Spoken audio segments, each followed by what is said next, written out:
So did everybody see the sheet that I put up there for EA? The P&L, the projected P&L for EA. I want everybody to understand why, even though we're short a put in the middle there, we have no risk to the downside of assignment,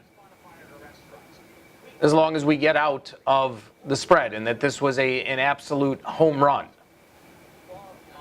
All right, I want everybody to understand that. You can look at that breakdown, that spreadsheet that I put up there.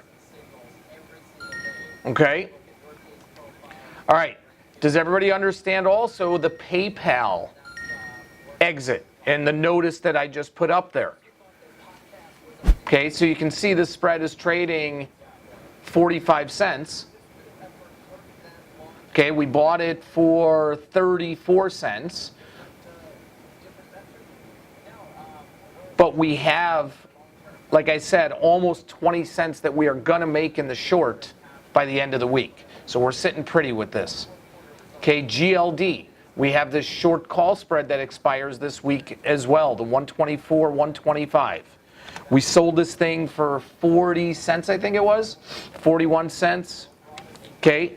Right now, it's trading 32 cents or so. Okay, so we're definitely going to be sitting with this for right now. Again, we're approaching our short strike, which is exactly what we want to happen. Yeah, Richard, if you weren't stopped out, that's great.